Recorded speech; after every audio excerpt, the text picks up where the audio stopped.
Hello, good morning, जोहार। मैं संजय और आप देख रहे हैं न्यूज झारखंड। समय हो चला है झारखंड की खबरों को जानने का, झारखंड की खबरों से अपडेट होने का। तो चलिए जानते हैं आज की झारखंड की 25 मुख्य बड़ी खबरों को। सीएम हेमंत सोरेन का निर्देश, अगले 3 दिनों के लिए उत्पाद सिपाही भर्ती प्रक्रिया स्थगित। झारखंड के मुख्यमंत्री हेमंत सोरेन ने अगले 3 दिनों यानी कि 3 से 5 सितंबर के लिए उत्पाद सिपाही भर्ती प्रक्रिया स्थगित करने का निर्देश दिया है। दौड़ का आयोजन अब सुबह 9 बजे के बाद किसी भी सूरत में नहीं किया जाएगा। उन्होंने सोशल मीडिया एक्स पर उत्पाद सिपाही बहाली की नियमावली की अभिलंब समीक्षा करने और सभी बहालियों की नियमावली में बदलाव करने का निर्देश दिया है।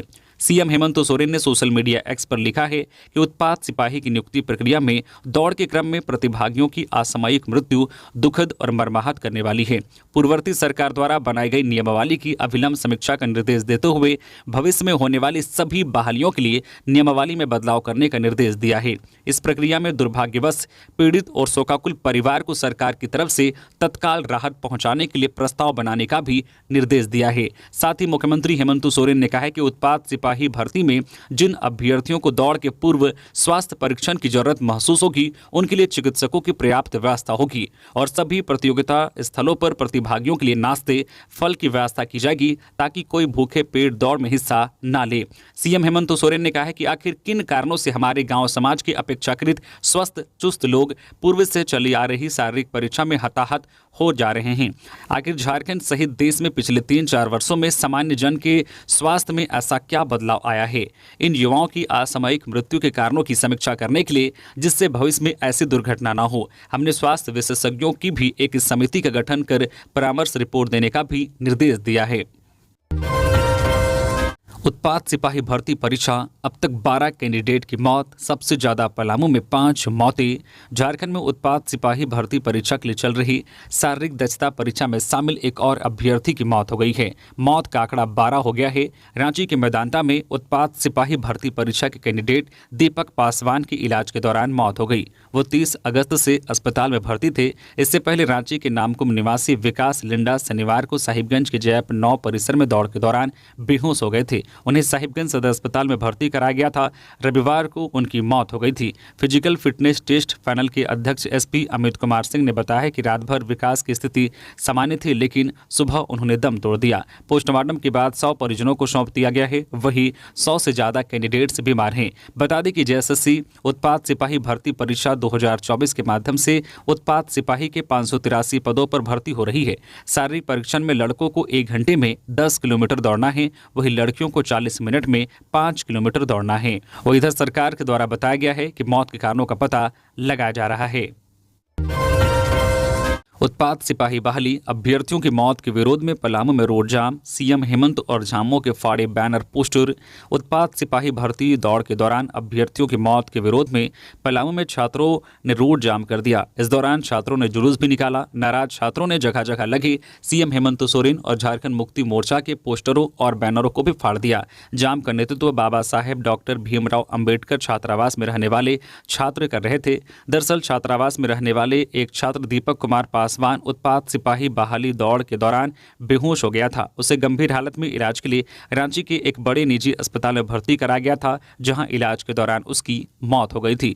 दीपक पासवान का पार्थिव शरीर सोमवार की शाम पलामू के मेदिनीनगर लाया गया। शव को देखकर छात्रावास में रहने वाले बाकी के छात्र आक्रोशित हो गए और शव के साथ रेडमा चौक को लगभग 1 घंटे तक जाम कर दिया।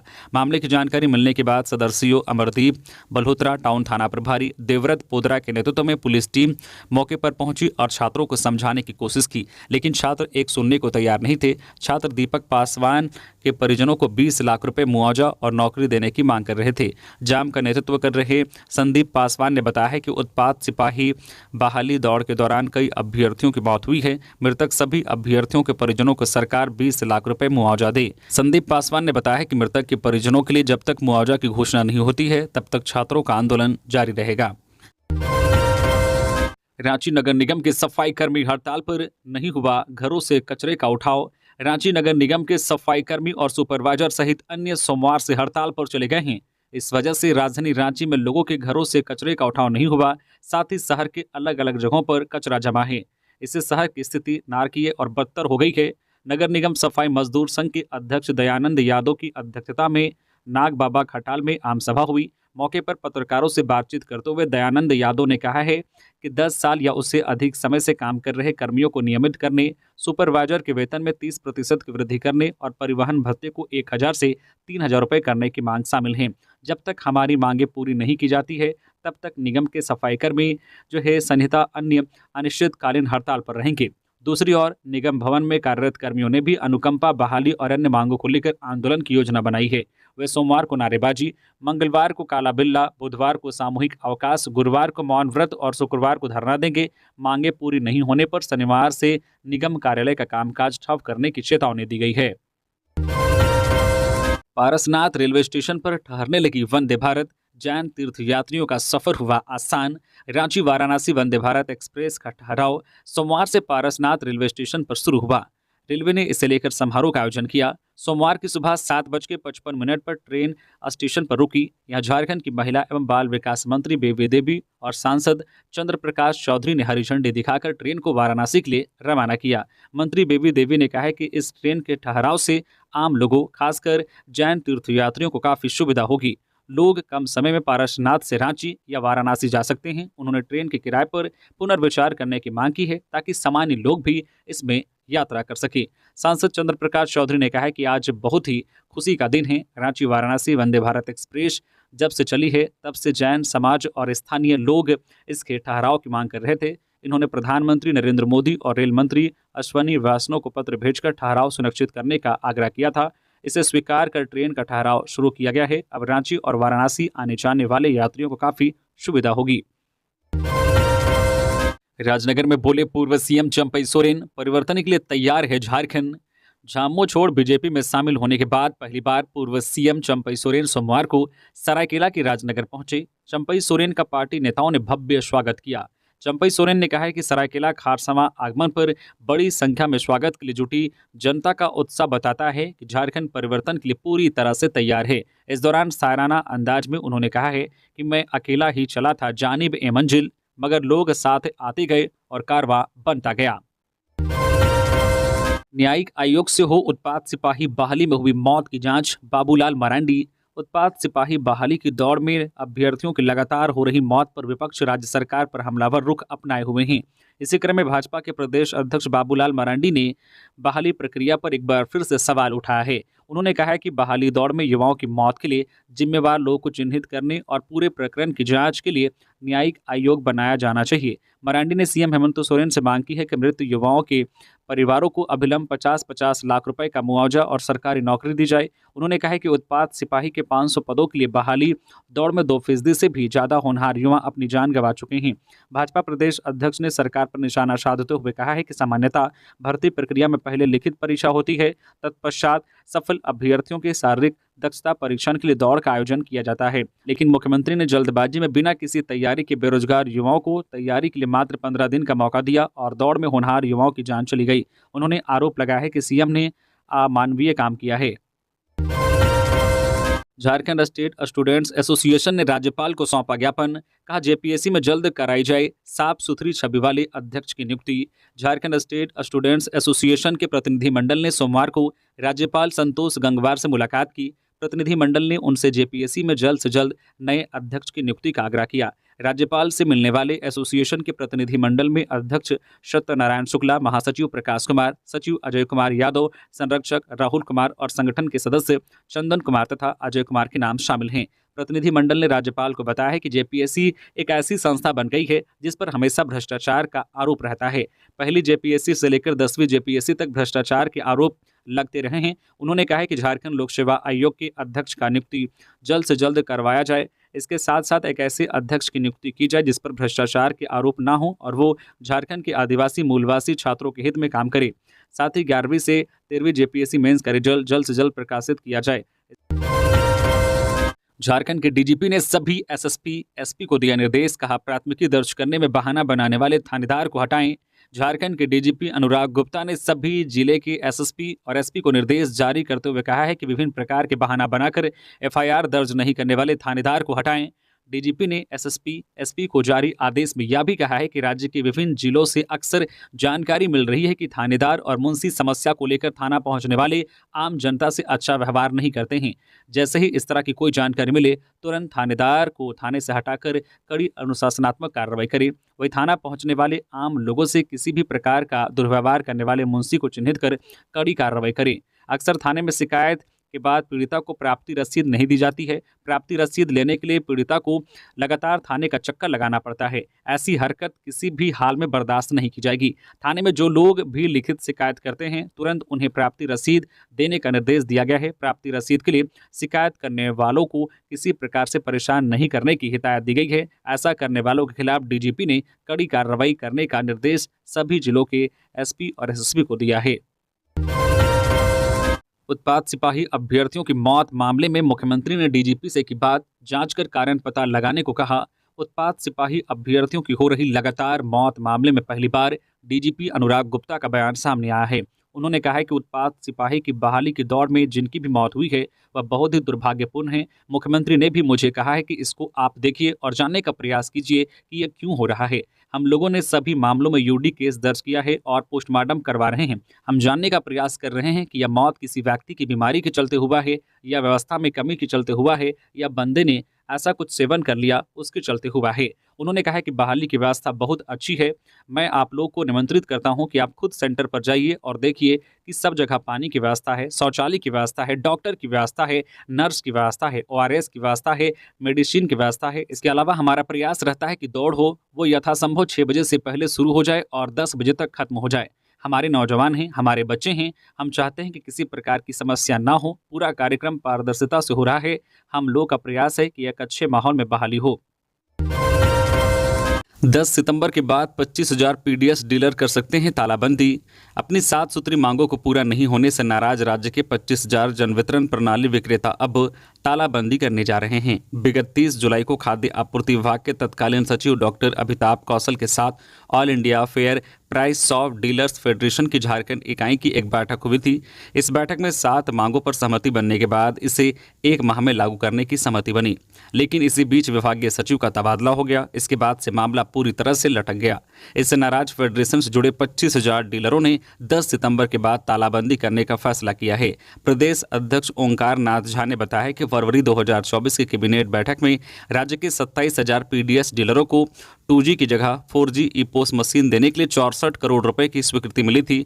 6 माह बीतने के बाद भी अभी तक यह मशीन डीलरों को नहीं मिली। इसी तरह डीलरों को कमीशन के तौर पर ₹1.5 दिए जाने की कैबिनेट से स्वीकृति मिली, लेकिन यह भी अभी तक अटका है। अप्रैल, मई, जून, जुलाई, अगस्त तक यह राशि नहीं मिली है। अप्रैल और मई माह के कमीशन भुगतान की प्रक्रिया शुरू हुई, लेकिन यह दर मात्र 94.50 रुपये है, जो राज्य का अंशदान है, जबकि केंद्र का हिस्सा लटका है। अब अगर सरकार फेडरेशन की मांगों पर विचार नहीं करती है तो डीलर पहले तालाबंदी फिर हड़ताल की राह पकड़ सकते हैं। झारखंड में सफल नहीं होगी भाजपा की फूट डालो और राज करो की नीति, विनोद पांडे। झामुमो महासचिव विनोद पांडे ने कहा है कि भाजपा की फूट डालो और राज करो की नीति झारखंड में सफल नहीं होगी। उन्होंने कहा है कि भाजपा के चुनाव प्रबंधन पर हमारी निगाह है, माहौल बनाने में वे सफल नहीं होंगे। जाति को जाति के साथ, धर्म को धर्म के साथ लड़ाने का जो उनका प्रयास है वो सफल नहीं होगा। झामुमो हर मोर्चे पर भाजपा को मुंह तोड़ जवाब देने के लिए तैयार है। वे सोमवार को पत्रकारों से बात कर रहे थे। उन्होंने कहा है कि चुनाव को लेकर झामुमो की रणनीति समय समय पर दिखेगी।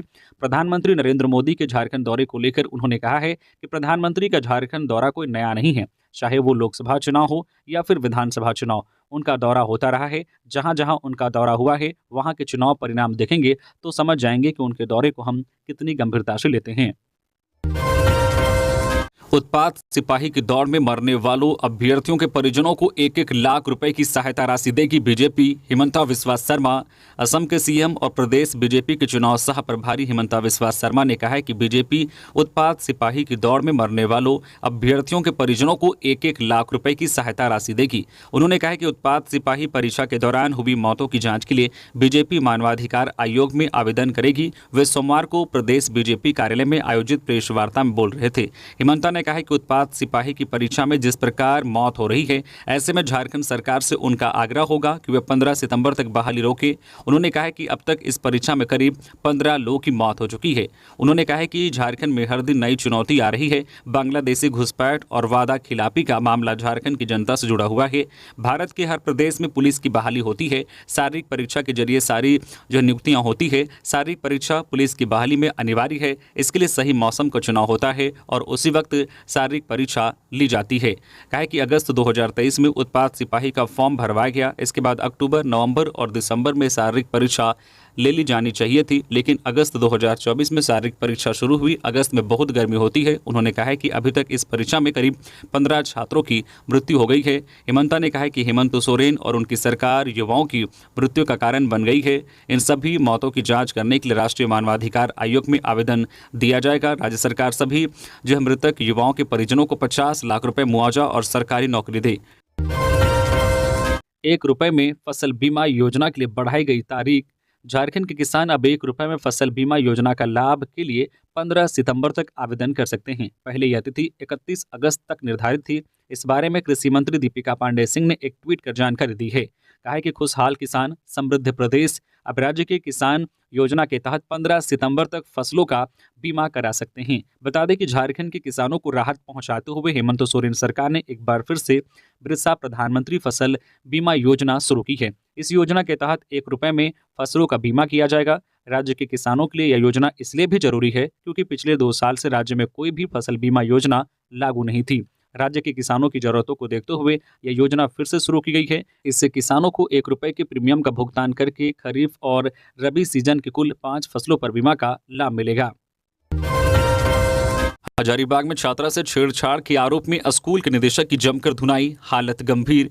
हजारीबाग जिले के बरही प्रखंड के एक निजी स्कूल के निदेशक पर अपने ही विद्यालय की 10वीं की छात्रा से छेड़छाड़ करने का आरोप लगा है। इस बात की जानकारी मिलते ही ग्रामीणों की भीड़ मौके पर जुट गई और लोगों ने जमकर स्कूल के निदेशक की पिटाई कर दी। साथ ही आक्रोशित लोगों ने स्कूल में तोड़फोड़ भी की है। घटना की जानकारी लोगों ने एसडीपीओ और थाना प्रभारी को दी। जानकारी मिलते ही एसडीपीओ सुरजीत कुमार, सीओ राम नारायण खलगो और थाना प्रभारी आभास कुमार दलबल के साथ घटनास्थल पर पहुंचे और स्कूल के निदेशक सुरेश प्रसाद को भीड़ से बचाकर अपने कब्जे में ले लिया। पुलिस ने गंभीर रूप से घायल स्कूल के निदेशक सुरेश प्रसाद को इलाज के लिए बरही अनुमंडलीय अस्पताल में भर्ती कराया। अनुमंडलीय अस्पताल में प्राथमिक उपचार के बाद आरोपी स्कूल के निदेशक सुरेश प्रसाद को बेहतर इलाज के लिए रेफर कर दिया गया है। रांची समेत कई क्षेत्रों में बदला मौसम का मिजाज, हुई झमाझम बारिश। झारखंड में एक बार फिर से मानसून सक्रिय हो गया है। सोमवार को रांची समेत कई क्षेत्रों में अच्छी बारिश हुई। बारिश होने से मौसम सुहाना हो गया। मौसम केंद्र की माने तो 6 सितंबर तक कई स्थानों में बारिश देखने को मिल सकती है। इस दौरान आसमान में बादल छाए रह सकते हैं। मौसम केंद्र की माने तो राज्य में अगले 3 दिनों के दौरान अधिकतम तापमान में 2 से 3 डिग्री की गिरावट हो सकती है, लेकिन उसके बाद भी सामान्य रहने की स्थिति होगी। मौसम विभाग ने वज्रपात की भी चेतावनी दी है और बारिश के दौरान खुले में रहने से मना किया है। वहीं किसानों को खेत से दूर रहने की सलाह दी गई है। पुलिस को मिली बड़ी सफलता। एरिया कमांडर राहुल गंजू ने रांची पुलिस के समक्ष किया सरेंडर। कहा लेवी वसूली की पार्टी हो गई है टीपीसी उग्रवादी संगठन के एरिया कमांडर राहुल गंजू ने सोमवार को रांची पुलिस के समक्ष सरेंडर कर दिया। एसएसपी कार्यालय में आयोजित कार्यक्रम में राहुल ने रांची एसएसपी चंदन सिन्हा के समक्ष सरेंडर कर दिया। इस दौरान कई पुलिस अधिकारी उपस्थित थे। राहुल गंज उर्फ खलील रांची जिला के बुढ़मू थाना क्षेत्र के सिरम गांव का रहने वाला है। उसने कहा है कि टीपीसी संगठन लेवी वसूली की पार्टी हो गई है। संगठन के शीर्ष उग्रवादी नीचे के कमांडर का शोषण और सिद्धांत के विपरीत कार्य करते हैं और ग्रामीणों को प्रताड़ित करने के लिए दबाव बनाते हैं। राहुल के खिलाफ रांची और चतरा जिले के अलग अलग थाना में कुल 21 मामले दर्ज हैं।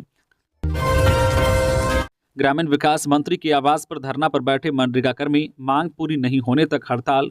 राज्य भर के मनरेगा कर्मचारी सोमवार से ग्रामीण विकास मंत्री डॉक्टर इरफान अंसारी के रांची स्थित आवास के समक्ष धरने पर बैठ गए हैं। 22 जुलाई से सेवा स्थायीकरण सहित अन्य मांगों को लेकर अनिश्चितकालीन हड़ताल कर रहे मनरेगा कर्मियों ने इस अवसर पर एक स्वर पर कहा है कि अगर मांग पूरी नहीं हुई तो सरकार को फर्श से अर्श पर लाने का काम करेंगे। मनरेगा कर्मचारी संघ के प्रदेश अध्यक्ष जॉन पीटर बागे ने कहा है कि मनरेगा कर्मी इस बार सेवा सुरक्षा, सामाजिक सुरक्षा और वेतनमान के लिए आंदोलन कर रहे हैं।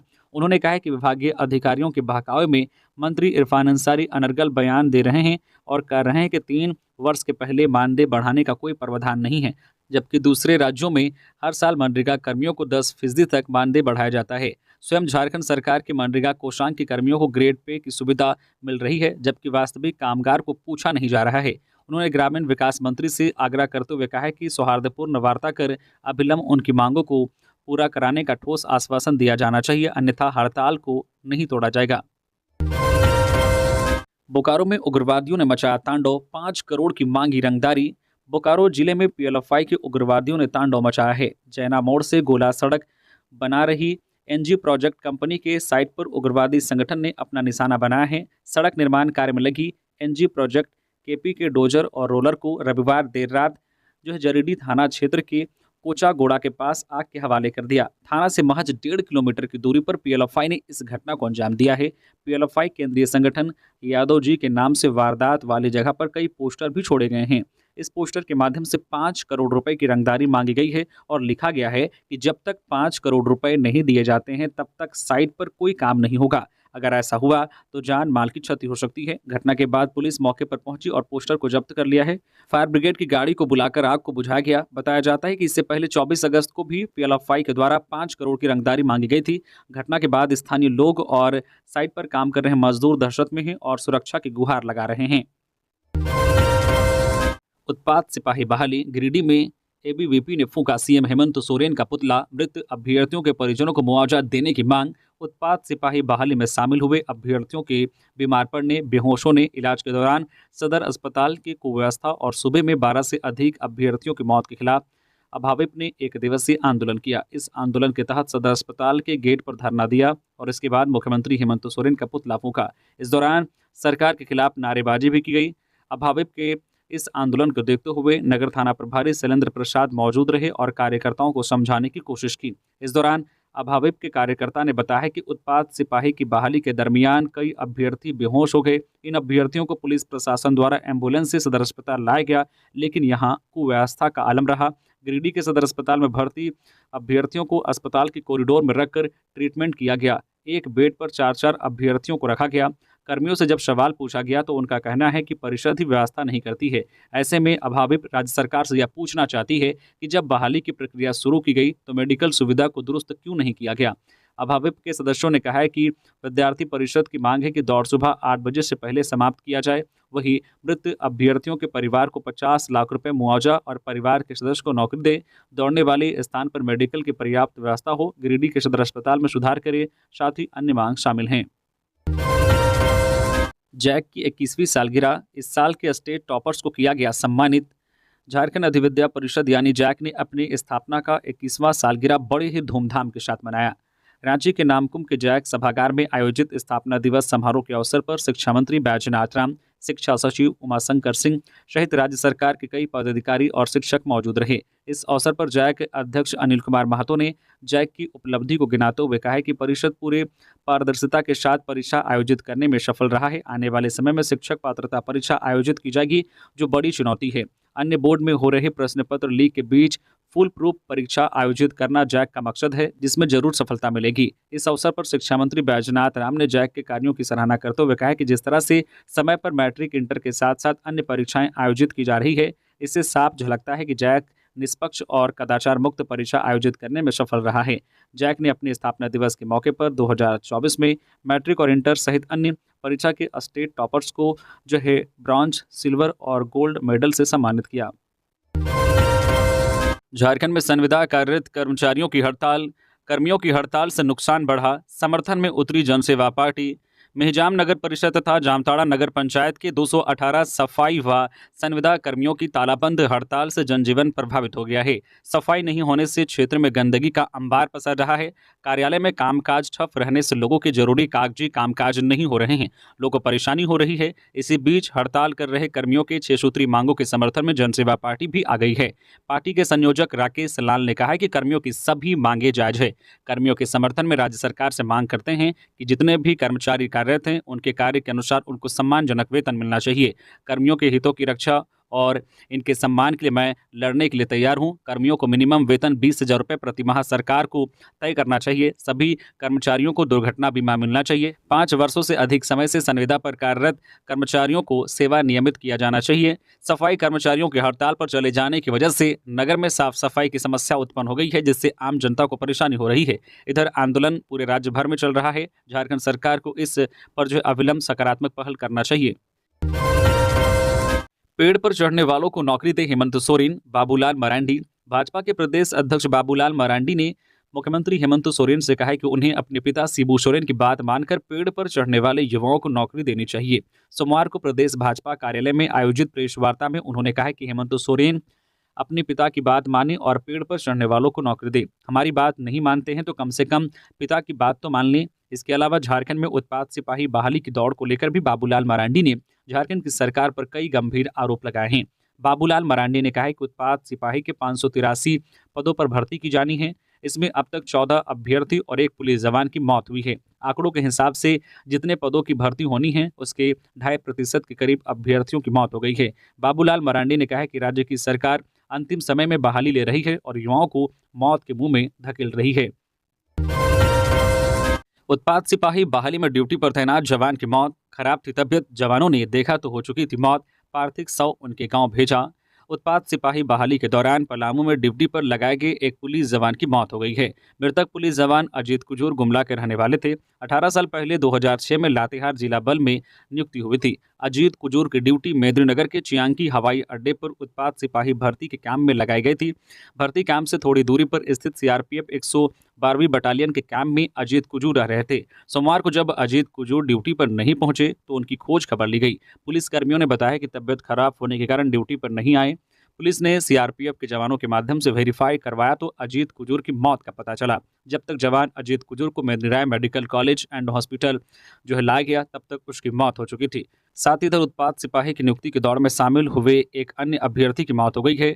इसके साथ ही पलामू में अभ्यर्थियों के मौत का आंकड़ा 5 हो गया है। राज्यपाल ने सुनी लोक की समस्याएं, लाभुकों के बीच परिसंपत्तियों का वितरण। राज्यपाल संतोष कुमार गंगवार ने सोमवार को सरायकेला खारसावां जिला अंतर्गत रुगड़ी पंचायत प्रखंड ईचागढ़ में ग्रामीणों से संवाद करते हुए कहा कि केंद्र एवं राज्य सरकार द्वारा जनमानस के कल्याण के लिए विभिन्न योजनाएं संचालित हैं। आप सभी के बीच इस आशय के साथ पहुंचा हूं कि आपको इन सभी योजनाओं का लाभ मिल रहा है अथवा नहीं। इन योजनाओं के प्रति आपकी राय एवं सुझाव जानने आया हूं। प्रधानमंत्री चाहते हैं कि आप सभी को योजनाओं का 100% लाभ मिले। विभिन्न योजनाओं के लाभ प्राप्त करने में कोई समस्या हो तो उसे बताएं ताकि सरकार और प्रशासन को इससे अवगत कराया जा सके और आपकी समस्याओं का निदान हो सके। विधानसभा चुनाव 2024 चंपई के साथ आने के बाद कोल्हान से भाजपा करेगी चुनावी शंखनाद। अगले 1-1.5 महीने में झारखंड के लिए विधानसभा चुनाव की घोषणा होनी है। इसी बीच 15 सितंबर को प्रधानमंत्री नरेंद्र मोदी जमशेदपुर में होंगे। जमशेदपुर से अलग अलग रूट के लिए वंदे भारत ट्रेन की सौगात दिए जाने का कार्यक्रम उनका बताया जा रहा है। कई योजनाओं के शिलान्यास के साथ वे 2 वंदे भारत ट्रेनों को हरी झंडी दिखाएंगे। कोल्हान क्षेत्र को पहली बार एक साथ 2 वंदे भारत ट्रेन मिल रही है, जो बड़ी बात है। पर इसके साथ ही विधानसभा चुनाव से पहले उनका झारखंड आना चुनावी दृष्टिकोण से महत्वपूर्ण माना जा रहा है। यह कहा जा रहा है कि मोदी के आगमन के साथ ही भाजपा कोल्हान से ही चुनावी शंखनाद करेगी। मोदी कई घोषणाएं करेंगे, खासकर तब जब पूर्व सीएम और कोल्हान टाइगर कहे जाने वाले चंपई सोरेन अब भाजपाई हो चुके हैं। ऐसे में मोदी के कोल्हान प्रोग्राम को लेकर सियासी कयास भी शुरू हैं और अपने हक लिए लड़ना हमारा फर्ज है। तो ये थी आज की झारखंड की टॉप बड़ी खबरें। इसी तरह से झारखंड की हर छोटी बड़ी खबर देखने के लिए आप हमारे चैनल न्यूज झारखंड चैनल को सब्सक्राइब करके बेल आइकन प्रेस कर दीजिए, जिससे झारखंड की हर छोटी बड़ी खबर का अपडेट आप तक पहुंचता रहे। तो अभी के लिए बस इतना ही, हमें दीजिए इजाजत, फिर मिलते हैं नेक्स्ट खबरों के साथ। धन्यवाद।